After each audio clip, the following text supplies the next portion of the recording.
Chez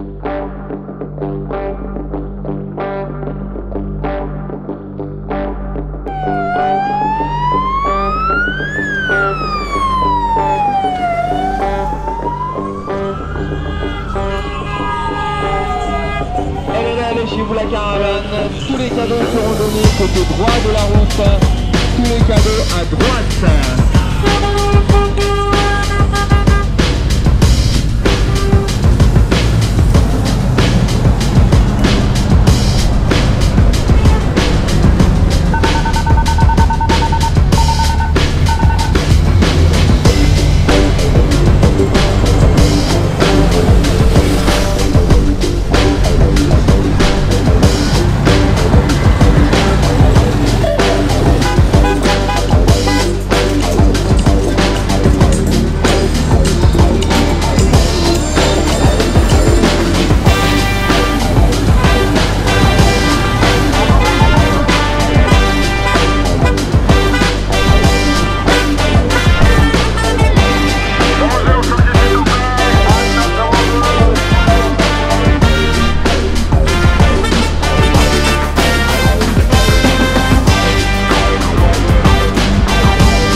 qui lui a terminé 24e du Giro du Belvédère avec Robert Donaldson, donc le Britannique qui a terminé vainqueur à Otley, au Grand Prix Otley donc cette année. Il a également terminé vainqueur de la 4e étape de l'Orlen Nation avec le numéro 4.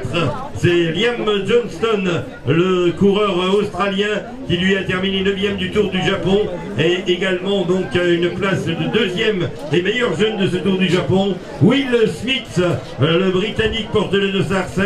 On l'a vu lui remporter la victoire l'an passé donc de la Biscayno Itulia. Et puis nous avons le numéro 6 Max Walker, 11e du championnat de Grande-Bretagne route, qui a terminé également 6e au Tour du Belvédère et 8e au Général du Tour d'Alantero. La formation Trinity Racing mérite elle aussi nos encouragements et nos applaudissements. Avant de retrouver une équipe française, celle de Philippe Wagner Cycling, avec ses 6 coureurs qui vont pouvoir se rapprocher, qui est toujours au complet. Là aussi, j'en avais compté 6.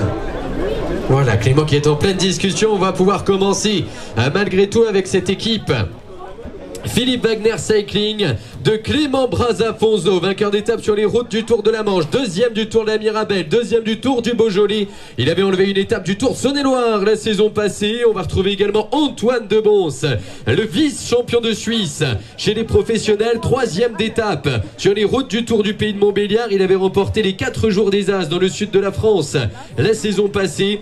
Retrouvez également l'un des grands animateurs de la journée d'hier. Il était dans l'échappée. C'est le vainqueur de Paris 3, du Grand Prix du Pays d'Aix, vainqueur d'Annemasse-Bellegarde, c'est Gwen Leclinch.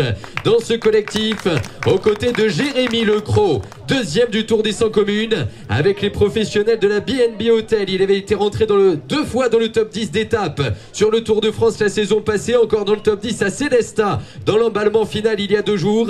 On va retrouver Casper Saveur également dans ce collectif, le Belge de 22 ans. Il avait brillé à Ongeon, 6e d'un Grand Prix d'Isberg, un collectif complété par Kylian Sénicourt, deuxième de Châtillon-Dijon. Il avait enlevé une étape du Tour du Nivernais-Morvan la saison passée. On peut applaudir bien fort l'équipe Philippe Wagner Cycling, toujours au complet au départ de cette 4e étape. De nous rejoindre avec un maillot que vous connaissez bien évidemment.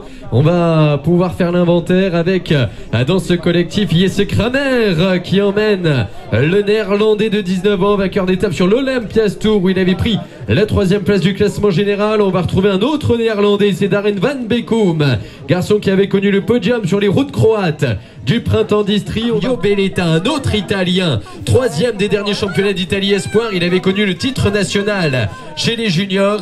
Un collectif complété par Colby Simons, vice-champion des États-Unis chez les espoirs. Il avait connu la 6e place sur le Tour de Bretagne, 9e de Paris-Roubaix espoir. Je crois qu'on peut applaudir les 6 coureurs de la Jumbo-Visma Développement, l'équipe continentale qui sert de réserve. Le Belge qui lui a terminé 3e cette année du Tour du Pays de Montbéliard, agglomération avec une victoire d'Aoste. Je vous demande des applaudissements, des encouragements pour Alpecin de Koenig Développement. Et en professionnel, on peut applaudir là aussi les 6 coureurs de la Green Project Bardiani. Elite, applaudissements pour la formation Bridgelen. Mais on lui souhaiterait effectivement bon courage, tout comme à toute l'équipe Léopard Pro Cycling, que l'on peut applaudir bien fort. Walking tight, say the light and like how you I would swim across the ocean.